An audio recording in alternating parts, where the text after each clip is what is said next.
Okay, so these are the different facing parabolas.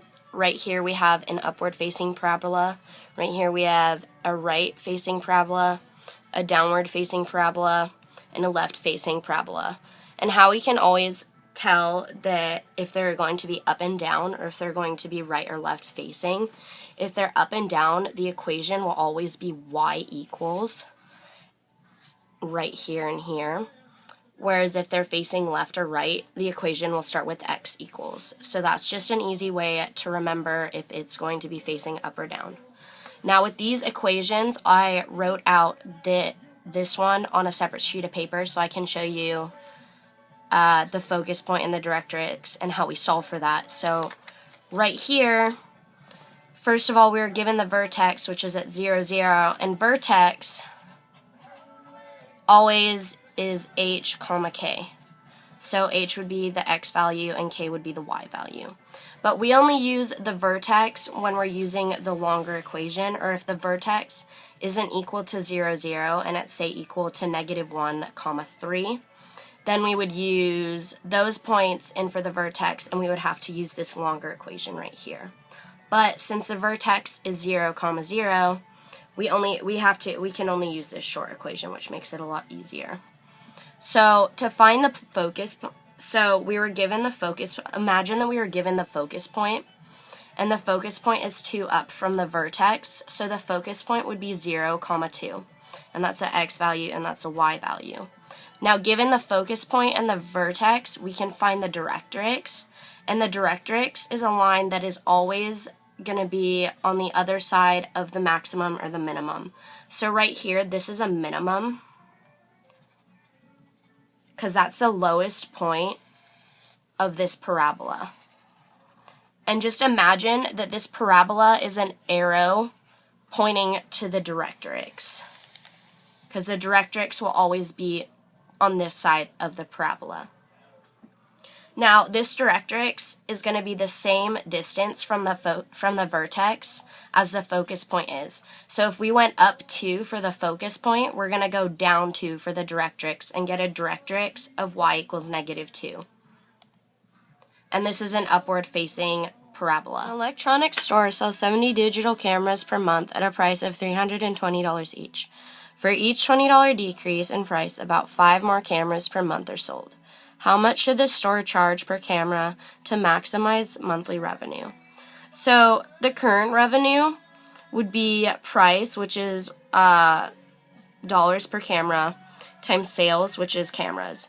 So the current revenue is $320 times 70 cameras sold.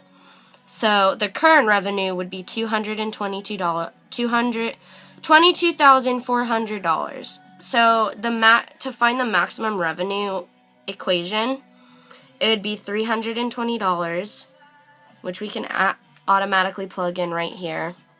So we have $320 minus 20x times 70 plus 5x. Now once we have that, we're going to need to use the zero product property. And using the zero product property, we're basically just going to plug in these two equations and set them to 0. So we have 0 equals 320 minus 20x. So what I did was I added 20x to both sides. So we now have 20x equals 320. And then we divide both sides by 20, so we get x equals 16. And then this side I subtracted 5x from both sides. So now we have negative 5x equals 70. So you divide both sides by -5 and you get x equals -14. And these are our x-intercepts. So our first x-intercept is 16, 0, and our second one is -14, 0. Now to find the vertex, we're going to plug in x equals 1 to find the value of y into our original equation. So we have 320 minus 20 times 1, and then we have 70 plus 50, plus 5, 5 times 1. So that gets us to here we have f of 1. So that gets us to 300 times 75. And then that gives us our max revenue of $22,500. So we can put that for maximum revenue at best price, and that would be $22,500. Now, right here is the best price that they're going to want to sell cameras at. So right here for best price is $300 per camera. And the expected sales, which is the amount of people or amount of cameras that are going to be sold, would be 75 at the best sales. So it'd be 75 cameras per month.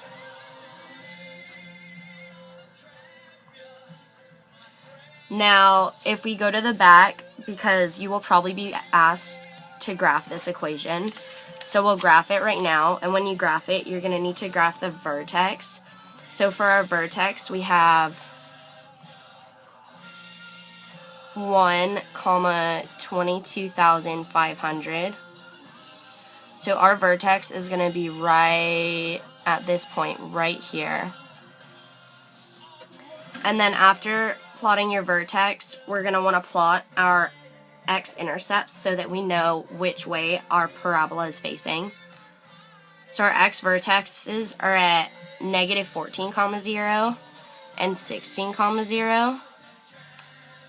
Oh, x-intercepts, sorry. So right now we know that our parabola is facing downward.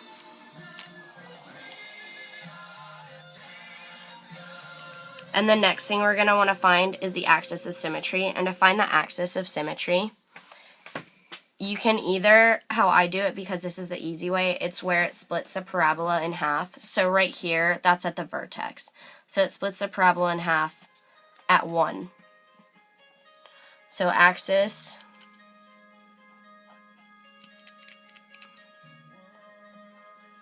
of symmetry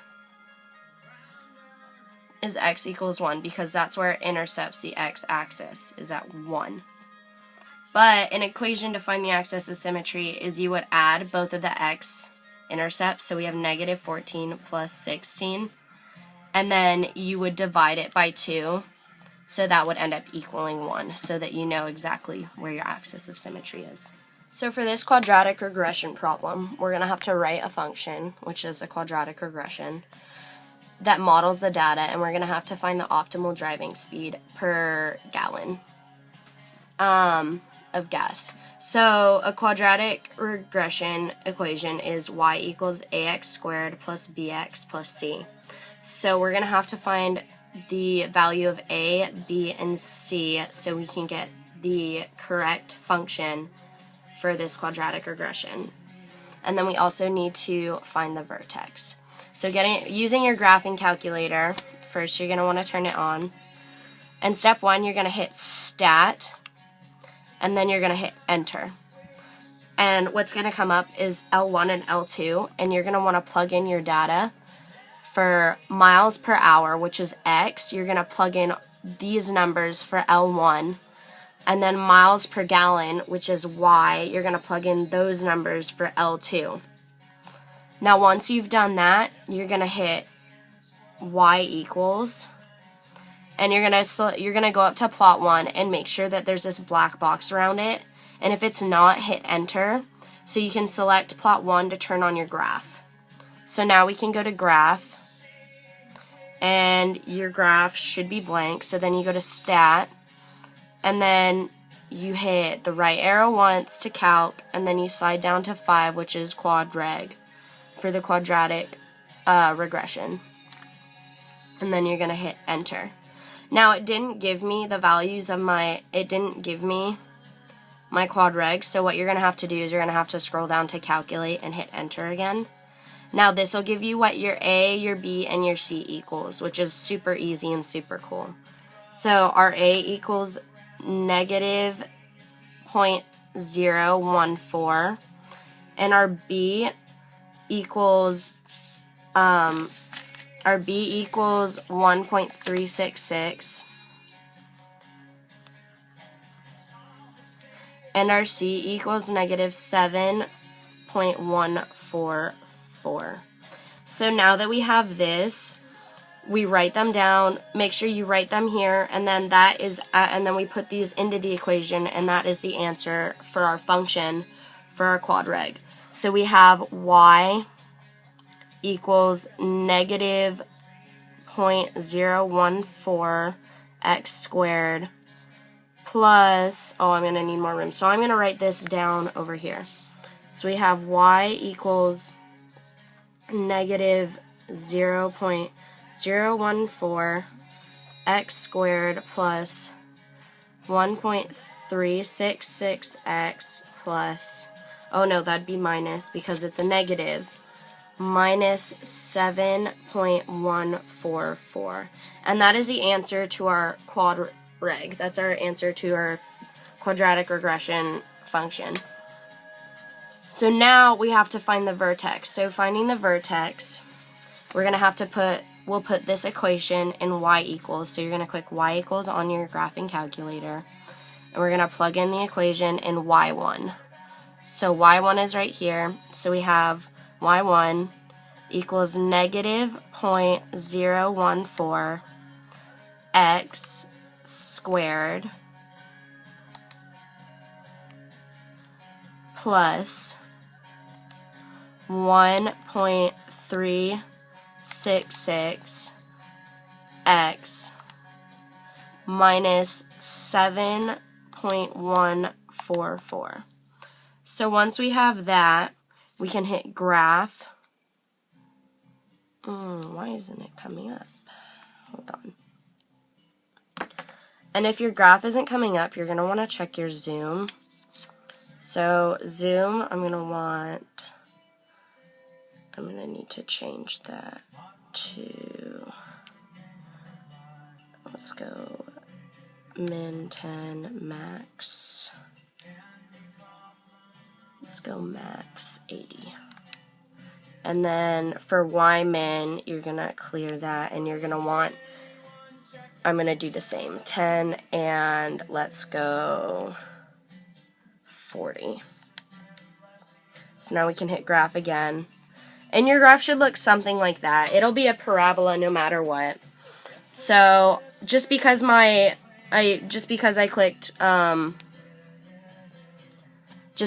made my x min and x max a little bit farther apart just so that we can see the graph better. But your graph might be closer up. You never know. So once we do that, you hit graph. And then once you're on graph, hit second. And you're going to want to hit trace, which is calc in second. So then you can select if it is a max or a minimum. And it was a maximum. And I'll show you why it was a maximum. It's a maximum because the vertex is going to be the highest point. So having it be up here, that's the max numbers that it can get. Whereas if it were down here, those would be minimums. Or if it were pointed upwards, that would be the minimum because that's the lowest number on the parabola. So so now what it's doing is it's asking for left bound. So we're going to scroll left and hit enter. And now it's asking for right bound, so you're going to scroll right, just to the right of the parabola, and hit enter. And now it's going to ask for a guess, and you're going to hit enter again, and it's going to guess the vertex. And it guessed the vertex at 48.7, so we can round that up to 49. So x equals 49, and then y would equal 26. So the answer to this problem would be the best speed is 49 miles per hour with 26 miles per gallon.